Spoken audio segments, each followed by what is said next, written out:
What's up, everybody? Welcome back to another episode of Go Talk with Marcus, powered by Poddex, fueled by Go Fuel. Once again, returning to the show after spending the past eon traveling up and down the West Coast with nothing better to do.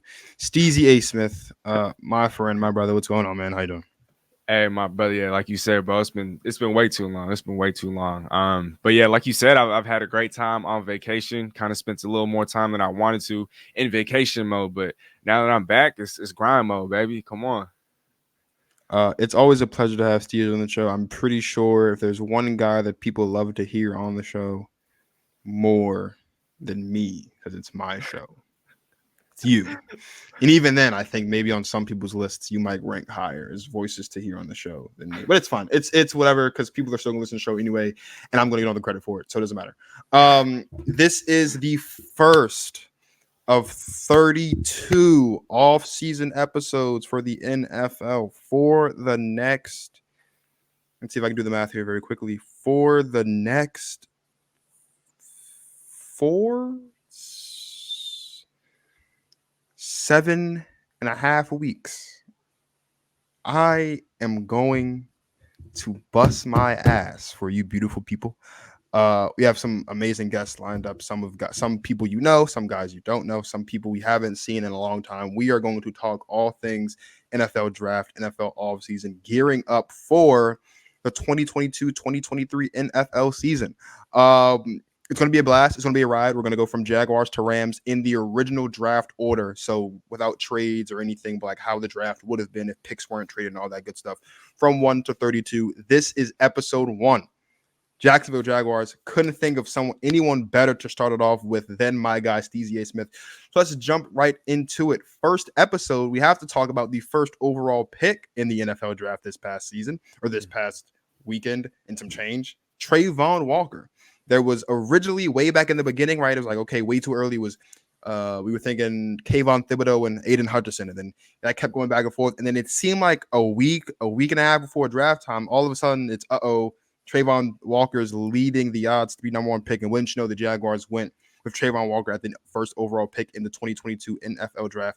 Should he have been the first overall pick, though, in the 2022 NFL draft? Or do you think the Jags got it right?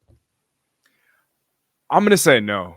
I'm not doubting Trayvon Walker. I'm not saying he's a scrub. I'm not saying he can't be capable of eventually being worth the number one overall pick. It's just for me, when I look at that Jacksonville Jaguars defense, they lack a true leader. I like Josh Allen. I like what he brings to the table. I know they just brought in the NFL's leading tackler. I can't pronounce his name, but it's like Foyeside. Yeah. I'm gonna butcher it. Yeah. Yeah, I don't even want to say it because at this point I'm just kind of like I'm disrespecting him, and I'm sorry if he happens to be listening. But when I look at that Jacksonville Jaguars defense, I think they're in need of a presence, of an alpha, like an Aiden Hutchinson. He might not have the highest of ceilings. We all know that. I don't think we expect him to come in and become like the next J.J. Watt. I don't think that's his ceiling. I think he's more of like a Trey Hendrickson. He's going to be a solid starter. He's going to have a high floor. But I think for me, I would have gone in the direction of an Aiden Hutchinson. Or even for me, if they didn't want to address defense for whatever reason, I would have gone Evan Neal or Ike Okongwu. I know they franchise tagged a Cam Robinson, but Cam Robinson to me he's barely an above average starter. And when you want to protect a guy like a Trevor Lawrence and you spend significant resources on, Christian Kirk, and you drafted a running back in a Travis Etienne last year who didn't play, I want to address and I want to solidify the offensive line. I want to make sure that Trevor Lawrence isn't leading the league in picks again. I want to make sure and I want to ensure that he's not amongst the league leaders in sacks taken. And so I would have gone offensive line, whether that's Icky, whether that's Evan Neal, or whether that's Charles Cross, if they decided to shift away from defense. But I just think with the Trayvon Walker, he's too much of a project. I understand his potential and whatnot, that the measurables, the athleticism, everything is very tantalizing. But I think for Jacksonville right now, I mean, you have an athletic edge rusher in a Josh Allen. And so Trayvon Walker might just be more than that. He is a great run stuffer. And so he does bring that to the table. But as far as year one production, I don't see a whole lot of that. And I don't really see the same leadership that I see in an Aiden Hutchinson, because they have a guy on offense in their Trevor Lawrence, but they need a guy on defense. And as far as from a leadership standpoint, I don't think that Trayvon Walker can be that guy, but I do hope he proves me wrong. Well, I think and I talked to Squabo and some other guys about it just over the course of the draft and things like that. One of the things that I think I've noticed with the Jaguars, especially with last year's draft and this year's draft, is and just I'm going to say it once, and you guys are going to hear it a lot over the course of these next 32 episodes. There's a lot of different ways you can draft, right? You can draft based on need, or you can draft BPA, best player available. So if you hear me say BPA over the course of the rest of this episode, just know I'm talking about best player available, right? The Jaguars tend to draft best BPA as far as who's the most pure athlete at the position that they need, right? Sometimes that coincides with the best player in the draft or the best player at the position. Case in point, Trevor Lawrence. Trevor Lawrence was the best athlete at the quarterback position last year. He was also the best quarterback coming into at least the draft last season. That was a no-brainer. With Trey Von Walker, I understand the hesitation as far as his leadership qualities, because he wasn't a leader in college. He was a solid player, but he wasn't the leader of that defense that he was on, right? You look at Trey Von Walker, if there is no Foyesade, as you mentioned, right, this pick I think is great. But when you bring in a guy in free agency that was the leading tackle that led the league in tackles last year, and then you draft the guy at that position, the only way that you can justify that pick is to say, well, we're going to move him around. He's not just going to be sitting. Like, they're going to try to maybe they give him the Micah Parsons treatment, right? Maybe they don't just line him up at linebacker. Maybe they put him on the inside. They're going to put him up on the outside. They're going to put him in the. I mean, we saw Micah Parsons line up at just about every position defensively that wasn't the secondary. He was there. He was inside linebacker. He played outside linebacker on both sides. He was inside the line. They put him outside the line when guys like Randy Gregory and DeMarcus Lawrence went down with injury and things like that. So maybe that's what the Jags are looking to do and looking to mimic with Trey Von Walker. But I think if you go defense, me personally, I think the best defensive player in this draft, and I'll talk about it a lot more when we get to the team that drafted him, was Kayvon Thibodeau. Like, and I was talking with Peyton Doyle a couple days ago, and he said something, and I perfectly agree with it.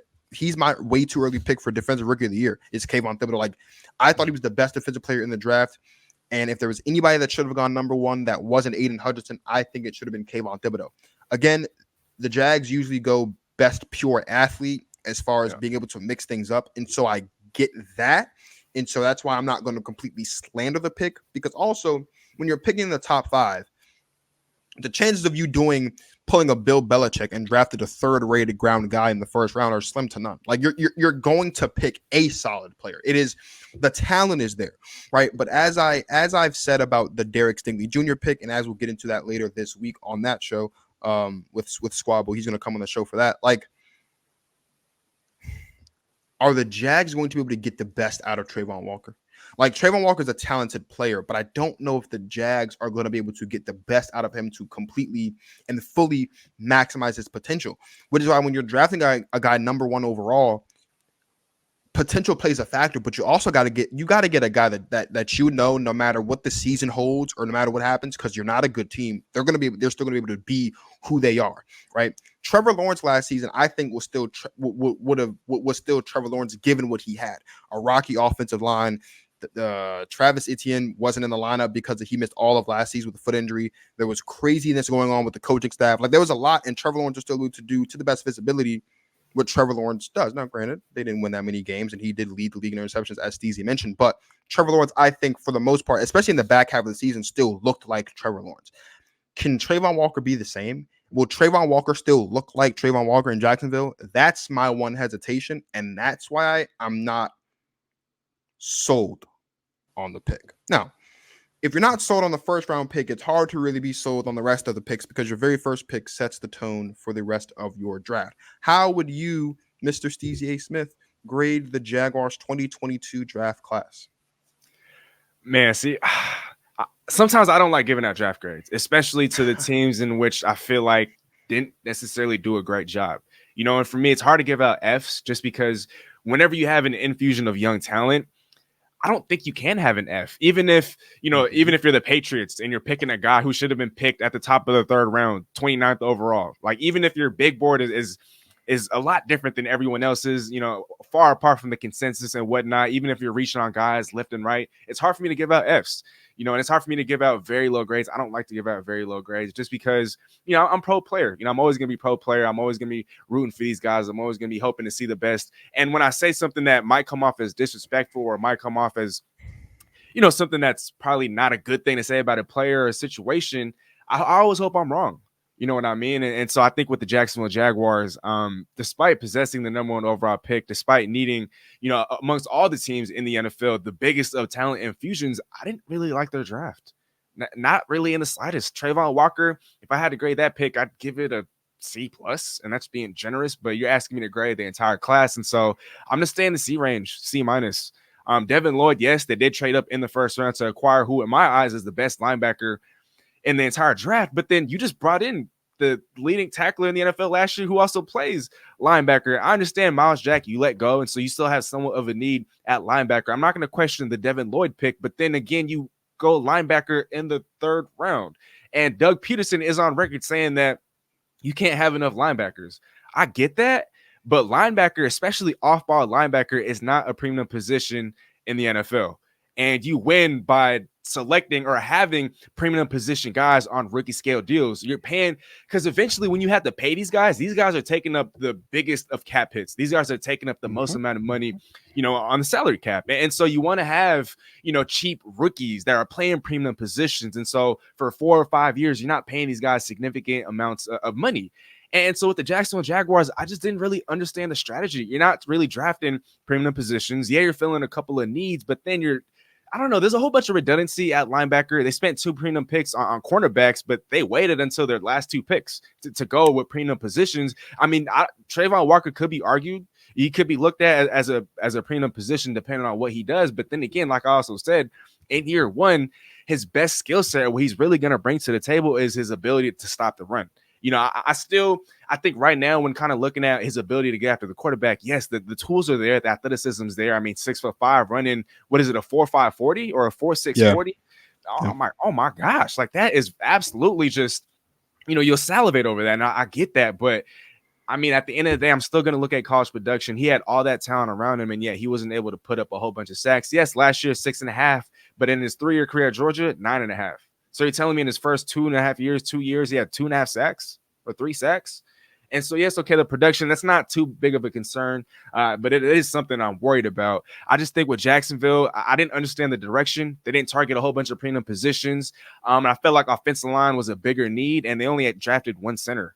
I would have addressed guard. I would have addressed depth at tackle. And they didn't go in those directions. They could have gone for another receiver because I don't see Christian Kirk as a number 1 receiver in the NFL. I'm sorry. Yes, he might be getting paid like one. I'd like to see him eclipse 1,000 yards for the first time in his career. I'm rooting for the man, but I don't think he's the number 1. Marvin Jones, he's not a number 1. Laviska Shenault, not a number 1.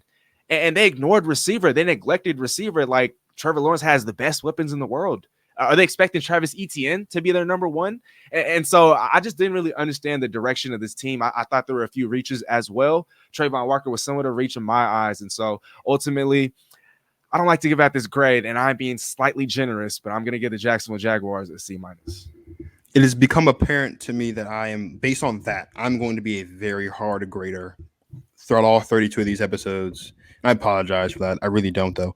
There's only 6 teams in the league I think aced their draft, and we'll talk about those teams as the series progresses. This is a D for me, and it wasn't even that it wasn't even that hard. Trevor Lawrence is a once in a generation quarterback. We don't see quarterbacks as talented as Trevor Lawrence. They don't grow on trees. You've already wasted 1 year of this guy's career because of all of the shenanigans of Urban Meyer last season. Travis Etienne is expected to come back this season. He missed all of 2021 with a foot injury, right? Okay, you go out, you got Marvin Jones last year, you have Laviska Shenault still, and then you go and you pay Christian Kirk big money. That's fine. I'll tell you this right now. The floor for any of the top 6 wide receivers in the draft this season, in my personal opinion, is higher than any single ceiling of any of the top 3 wide receivers on the Jaguars roster right now.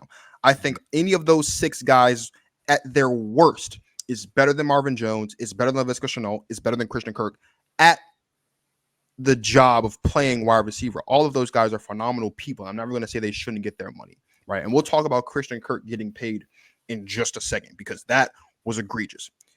You have now officially wasted another year of Trevor Lawrence's career because you didn't address the O-line. You didn't get him any offensive weapons at all. They didn't even draft, if I'm not mistaken, they didn't even go tight end in this draft.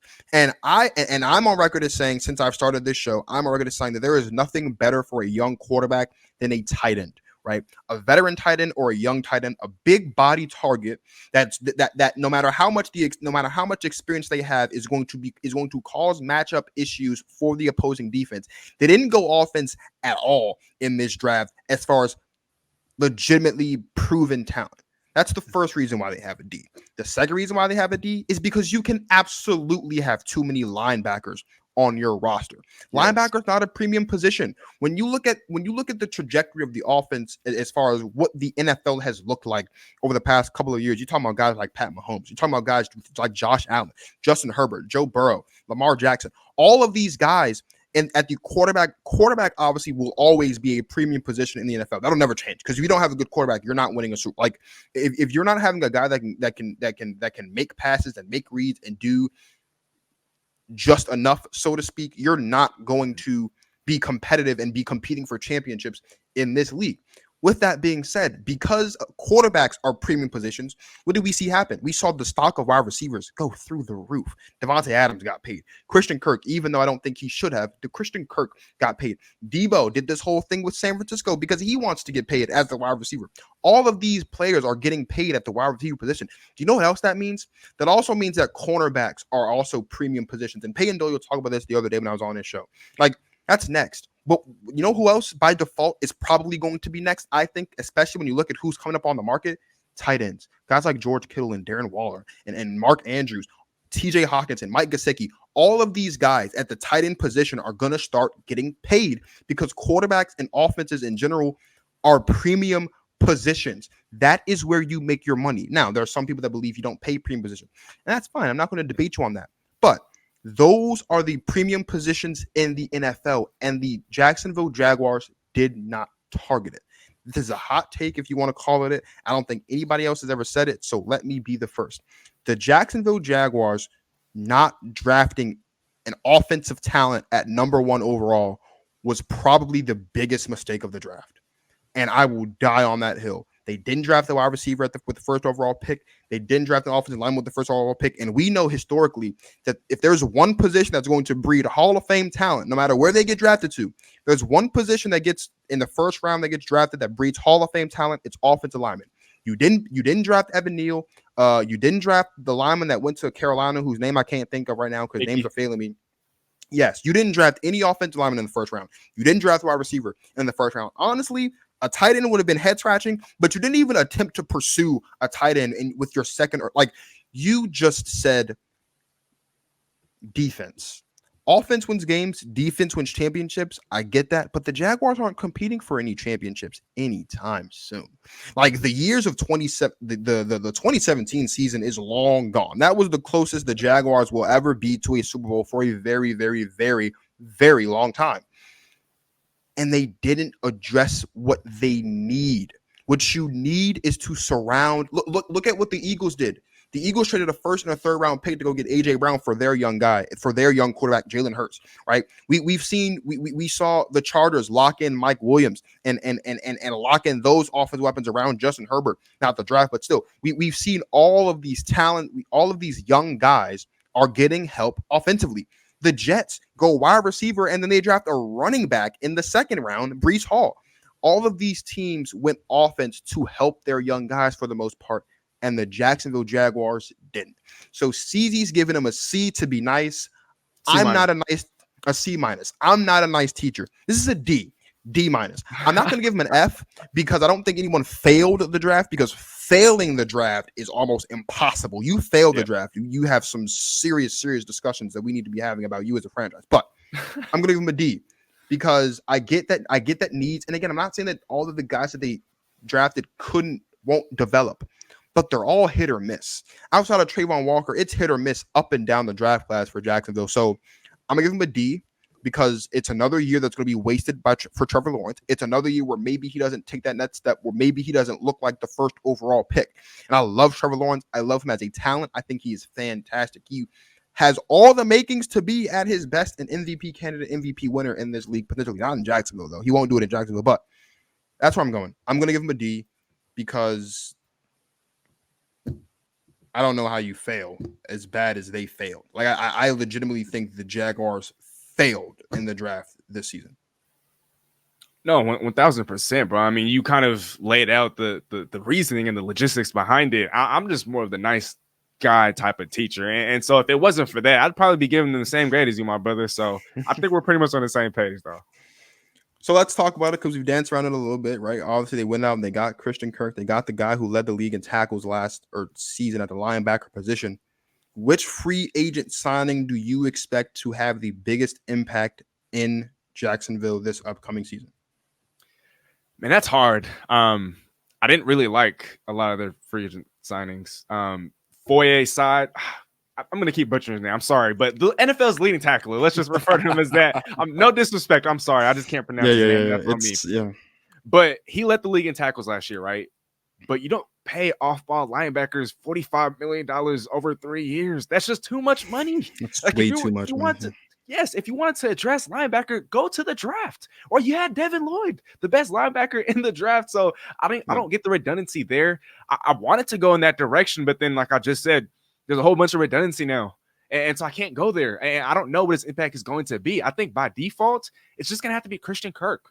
I mean, there's pressure for him to live up to that billing. You know, he's getting paid like a number one wide receiver. And sometimes I kind of look at the Jaguars as, look, they're known as one of the laughing stocks of the entire NFL. You know, this franchise outside of 2017 hasn't ever really been relevant. You know, they've always been laughed at. This is always the franchise that everyone disrespects, you know, kind of poops on.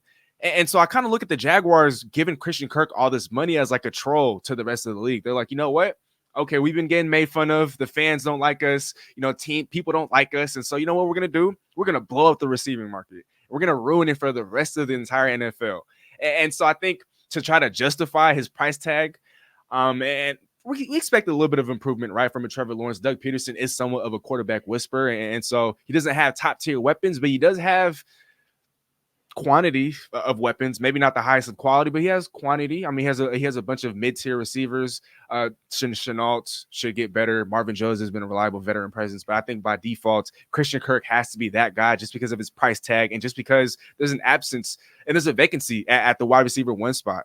But in all honesty, I would have rather Jacksonville have held on to DJ Chark instead of giving Christian Kirk all this money. I mean, we've seen DJ Chark put up 1,000-yard seasons in the NFL before. He was a second-round pick out of LSU. He displayed plenty of potential. He's a massive target. He's a great downfield threat, and he already has a little bit of chemistry with the Trevor Lawrence. He has 1,000-yard seasons with Gardner Minshew. I would have held on to him for 1 year and $10 million as opposed to Christian Kirk for 4 years and up to $84 million, which is, like you said, is just absolutely ludicrous. I mean, oh my gosh. At one point, he was a top 5 highest paid wide receiver in the National Football League before, you know, the implosion of all these deals. But man, I think by default, I'm going to have to go Christian Kirk because they're going to feel they're going to feel a little bit of pressure to live up and try to justify that $84 million price tag that they handed out. The only good thing the Jaguars did this offseason was fire Urban Meyer, and that didn't even happen in the offseason. But when you're that bad, your offseason starts a lot earlier than others. So I'm gonna go Brandon Sheriff because I think if there's one thing outside of hiring Doug Pederson that they did in the actual official NFL offseason, it was signing Brandon Sheriff because that offensive line sucks. He's only one guy, but he's a Pro Bowler. He's an All-Pro. He is, I think, one of the more underappreciated offensive linemen in the NFL. You don't really hear a lot of talk about Brandon. That has a lot to do with the fact that for most of his career, he's played with the lowly Washington football team. So that's not really his fault. But I'm going to say that that's the best signing, and I think that's the guy that would have the most impact because while he is one guy, he's a veteran presence on the offensive line, and his presence alone, I think, will help improve the offensive line just a little bit, especially with Travis Etienne coming back. I think you'll see a lot of the run plays, whether it's Travis or whether it's James Robinson, whoever it is, are going to be going in his direction and not the other direction because the other direction is not that good. So he's going to be able to help seal off that right or left side for Trevor Lawrence a lot better than it was last season. And so maybe he got a little bit more time in the pocket. That's really it. I mean, the Jaguars just. I really wish this wasn't the first episode of the series, but we got to go draft order, and the Jaguars just yikes, dude. It's you look at some of these bad teams, like you look at what the Lions did and what the Jets did, and even what the Giants did. Like they all did relatively well, and the Trending up. Jaguars just they're trending down. I mean, I would say they're like on a plateau, but I can't even say with confidence that they're going to plateau this season. To talk about the rookies, right? We've mentioned Travis Etienne and we mentioned Trevor Lawrence. Those obviously were the two big names coming out of the 2021 draft class for Jacksonville. Which of those two guys or one of the other guys from 2021 that the Jags drafted do you think will have the biggest improvement and potentially, and you're going to hear this phrase a lot too, and I know it's going to be very corny, but I don't care. It works and it's catchy. Which rookie do you think is most primed for a sophomore jump, not a sophomore slump in this upcoming season for the Jaguars? Again, I think by default, you got to go Trevor Lawrence. I mean, you didn't really get anything. And to note, it's not his fault. Obviously, he dealt with the Lisfranc injury in training camp, missed all of last year. Yep. But there's nothing to really base off of what he did last year because he didn't do anything last year. And so I can't go Travis Etienne. None of the other rookies. Let's see. Let's just go through the list real quick. Tyson Campbell, Walker Little, Andre Cisco, Jay Tufele, Jordan Smith, Luke Farrell, Jalen Camp. I don't even know if some of these guys are going to be on the roster. And so I think by default, you got to go Trevor Lawrence. I mean, we talked about it earlier. Led the league in picks with 17, had a completion percentage under 60 with the lowly 59.8. I mean, oh my gosh. And then 12 touchdowns? Only 12 touchdowns for the Golden Boy? For Goldilocks? Now I get it.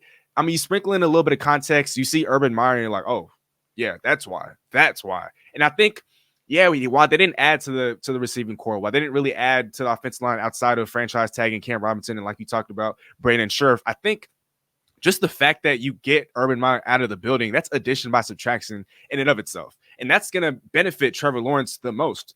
And when you lead the league in picks and you have a year like he had last year, it's kind of hard to be worse than that. And so I think with the Christian Kirk coming in, I mean, he's not a number one wide receiver, but he is extra talent. He adds to the quantity of receivers that they have. Evan Ingram still has potential, and I don't know if he's going to live up to that potential in Jacksonville, especially if he doesn't, improve his hands and kind of get away from the drop syndrome. But I think Trevor Lawrence, I mean, it's hard to have a worse year than he had last year. And then again, Urban Meyer, addition by subtraction. So my pick is Trevor Lawrence. I'm not going to bore the people with saying the same stuff you said, so let's just move on to the next one. We talked about Doug Pederson. He was, I think, the best hiring of the offseason. You look at like the Bears, they hired Matt Eberflus. The Vikings hired the Rams OC. The Dolphins went Mike McDaniels. The Raiders went Josh McDaniels. Like I feel like this was the best coaching hire of the offseason.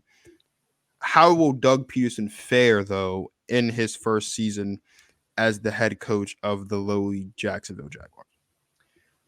Man, it's hard to quantify that. I mean, they just, like we talked about, like their draft and their free agency, their offseason as a whole, their best move arguably was bringing him in as a coach. And so when you don't really, I feel like in my eyes, I don't want to speak for you, but when you don't really, I feel like, change the tide or the direction of where your team is going, it's kind of hard for me to look at this team and say that, oh, this team's win margin is going to jump up 2, 3, or 4. Like, yes, we love the Doug Pederson hiring, but he doesn't have too much to work with. Even in a weak division, the rest of the AFC is way too stacked. I think there's a possibility that this team loses more games loses more games than they lost last year. What was the record? Butchering it here. What, they finished with 1 win, 2 wins?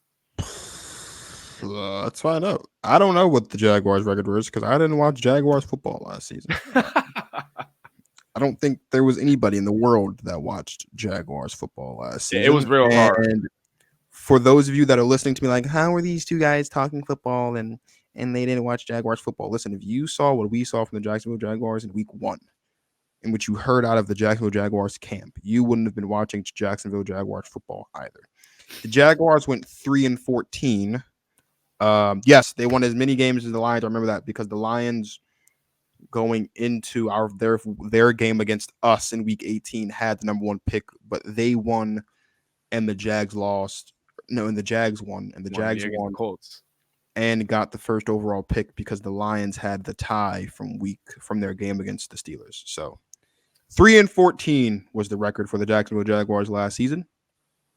Oh my gosh! Honestly, there weren't many people outside of Jacksonville that watched football, Jacksonville Jaguars football, and I don't think many people in Jacksonville watched Jaguar football last season. We can't blame them, right? I mean, I can't blame. Look, save yourself from the sanity. If there was, and forgive the politics here for a second, like if we needed some viable information for like a Russian spy or someone like that, just turn on Jaguars football, dude. And they'll just, you want to get them to talk, you don't have to take them to the down under where that exists, but no one wants them to exist. Just turn on Jaguars football, strap them to a chair, make sure the eyes stay open, don't feed them. Actually, feed them. Give them food. It don't matter because watching a snap of Jaguars football is torture enough. And it's not the players' fault because there are some talented players on the roster. It's management's fault. I am blaming management 100%. You always blame management first. I never thought that Doug Pederson should have been fired from Philadelphia. Right. So I love this move for him personally. That's really all I got. I mean, see, I'm rooting for him though. I'm rooting for him if he can get 3 wins this season. I don't see that happening though. I think it'd be a miracle if he eclipses 3. But then if he eclipses 3 wins with the Jaguars, he deserves to be coach of the year. Right. He's going to force himself into that conversation. Look, and it's not even all about what the Jacksonville Jaguars don't have. We're just talking about the AFC itself. I mean, the AFC is so stacked. I don't know how many Super Bowl contenders you have in the AFC, but for me, I can name 5 teams right now, maybe 6, maybe 7 teams that I feel like are legitimate Super Bowl contenders. There's only 7 spots in the we're not doing this. We're not doing this. I know we don't. No, let's not. Let's not. But look, Steezy and I, if you don't know, Steezy and I have been going back and forth about the definition of a Super Bowl contender because apparently there is some differences in opinion as far as to what makes a Super Bowl contender a Super Bowl contender, and do believe at some point in these 32 episodes, now 31, Steezy's going to come back on the show, and I love Steezy. I think he's great, but we're going to have to duke it out about all of these teams that he thinks are Super Bowl contender because you can't possibly convince me that there's 16 teams in a conference, 7 playoff spots, and there's 7 Super Bowl contenders. I just can't. I can't. So let's go 5. Let's go 5. That's still too many to me. I feel like there's I don't know. We don't have to. Let's not go into that right now. Win totals. Let's talk win totals because we're here with it now. 3 wins last season. They're in the worst division of football in my personal opinion. Although with the improvement that the Colts made at the quarterback position and given what the Texans did in their draft, you could say that maybe they're not the worst division of football. But I'd still I still think that the other 7 divisions all have at least 3 certified teams that are good across the league. The AFC South has 2, maybe, depending on what Matt Ryan looks like. Although I love Matt Ryan. I think Matt Ryan's fantastic. But then also, more importantly, depending on what the Titans look like now that they don't have A.J. Brown and that whole thing. So 3 wins last season. It looked like the Lions are going to be the first team in the history of football to go 0-17. Do you have the Jaguars as being that team, the only team to lose 17 games in a season? I know we've kind of been just making it rain on these guys. We've been pooping on them this entire show. So I don't want to go there. I'm not going to go there. Okay, it is the NFL. Every given Sunday, we see upsets all the time. And at the end of the day, they still have a Trevor Lawrence. They still have a Doug Pederson. And coaching can still win, a couple games here and there. And I just think with the sole presence of one of those 2 guys on any given Sunday, or both those guys any given Sunday, that's enough to get them. I'm gonna say 3 wins. They're just gonna match the total from last year. And if the AFC wasn't so stacked, I'd give them 4, maybe 5. But because of the nature of their competition, it's hard for me to project any more than 3 wins. But like we talked about, if the Jacksonville Jaguars were to eclipse 3, put Doug Pederson in the coach of the conversation. But that's not going to happen, at least in my eyes. I'm going to say they matched their win total from last year, and they're in contention for the number 1 overall pick. That's simple. I don't think in the history of football there's been one team to get the first round pick 3 consecutive years. If that is the case, the Jaguars will become the first team in NFL history to get the first overall pick 3 consecutive years in a row without having to trade for it. Because they're gonna suck this year. They're gonna suck bad. And the only reason why I don't have them going 0-17 is because they do have 2 games on their schedule against the Houston Texans. That's their saving grace. They'll get smacked by the Colts both times, I think. They'll get snacked around by the Titans both times, I think. Every other game on the schedule they're going to lose, but they have 2 games against the Houston Texans, and that is their only saving grace. The Texans suck too, but the Jags have the better quarterback, and in this league, if you have the better quarterback, your odds of winning go up. That's the Jags, if I'm being honest, get 1 win, and it's their home game against the Texans this season. That's all I got for you, because the Jaguars stink. Now, I am not going to sit here and waste your time or my time or the people's time continuing to talk about the Jacksonville Jaguars, because we have 31 other teams that we got to get to. So, Steezy, before you go, please tell everybody where they can find you and what's up next for you. Man, hey, Dwayne, this was fun, bro. It's good to be back. It's great to be back. Like I said, we in grind mode. We in go mode now. For those of you guys listening, for those of you guys tuning in, for those of you guys watching, please, if you aren't already, hey, it's my boy's birthday by the end of this month. Let's get him to 100 subscribers. I know he's on his way there, but please subscribe, man. GTP Marcus, YouTube, GTP Marcus, same social media handles on Instagram, Twitter, all that good stuff. TikTok as well. I know I need to start doing more on TikTok, but please go and do that before you even think about subscribing to me. But at Steezy A Smith, SteezyASmith, primarily on YouTube, but I've been, trying to work my way through Twitter, Instagram. Eventually, I'll get to TikTok. But what's next for me? I'll have an NBA roundtable sometime next week, Dwayne.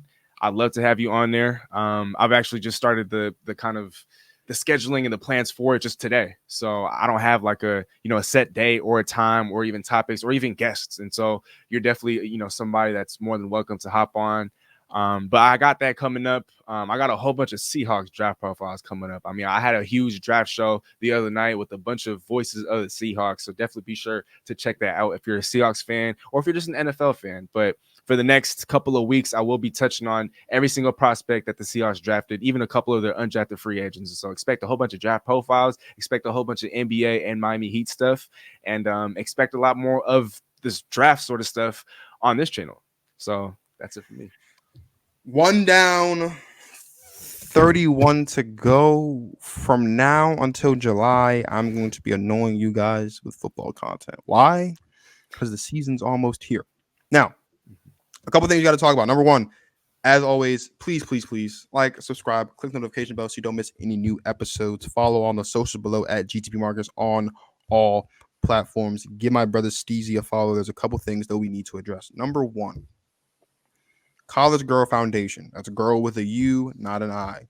Their annual scholarship luncheon is back June 4th, 2022. It's the first Saturday in June at the Hamilton Live in Washington, D.C. You don't got to go. I'm not telling you to go. What I am telling you to do, though, is please follow one of my mentors, Miss Jessica Brown, on Instagram. Go to her website, College Girl Foundation. That's College Girl Foundation with a U, not an I, to donate. Check it out. All 14 students in the class of 2022 this year was accepted into college. The very first college girl class of 2018 is graduating this year. So they're doing big things. Please make sure you check it out. I was a part of it. I loved it. If you like me, you'll like the other people there because we're all kind of like the same. That's number 1. Number 2, like I said, there are 31 other episodes of this, but I'm not forgetting about basketball. I can't. The NBA playoffs are going on, right? If you haven't already, please check out the 8 first round preview episode or recap episodes of all the first round matchups that we did to talk about the teams as they advance. We're going to keep doing that, right? I know it's going to kind of get crazy, but I'm going to give y'all as much content as possible because I love you and I love this, and this is what I do. So as the second round is going through and as we're getting closer to the end, I know Steezy's smiling because his Heat may or may not sweep the 76ers in the Eastern Conference semis, and he's going to be on the show for that, so please be on the lookout for that stuff as well. Backlash also was Sunday.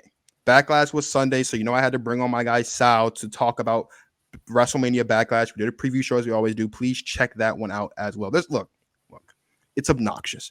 I know that every time you turn on Instagram or Twitter, you see that I've posted an episode. It's obnoxious, but it's for a good cause. You know what the cause is? The greater good of sports, right? Because consistency is great. And I love y'all. And I want to give y'all as much content as possible. Also, the WNBA season is back. So for the very first time, I'm going to cover a WNBA season from start to finish, from game one to the champion. We're going to talk about the Commissioner's Cup. We're going to talk about some of these draft picks. I am a hometown boy and I like my Mystics, but I'm also an Aces fan. So there's going to be a little bit of combating going on there because I'm sure that the Aces play the Mystics. It's going to be great. We're going to have some people come on for that as well. My very first WNBA season coverage on the show. It's going to be throughout the entire season. So please stay on the lookout for that as well. The point is, there's a lot of stuff going on with Go Talk Marcus. And if you're not following, if you're not subscribing, then you're going to miss it. And I don't want you to miss it because this is greatness happening right here. And Steezy's got great things going on as well. And we have something truly groundbreaking in store in the coming months. And if you're not following and if you're not subscribed, then you're going to miss it. I don't want you to miss it. I don't want you to miss it because it's not often that you get to witness greatness. And I am truly honored and privileged to be working with someone as great as my brother Steezy A Smith. I won't say his real name because I know he keeps that close to the heart on the he's got a stage name. It's fine though. It's fine. It's cool. It's a great name though. He's got a fantastic name. But Steezy A Smith. So for my guy Steezy, this is Marcus of Go Talk with Marcus signing off. Thank you guys for watching. Please smash that subscribe button so we can get to 100 by the end of the month. And as always, y'all gotta make sure y'all enjoy the rest of your lives. Peace.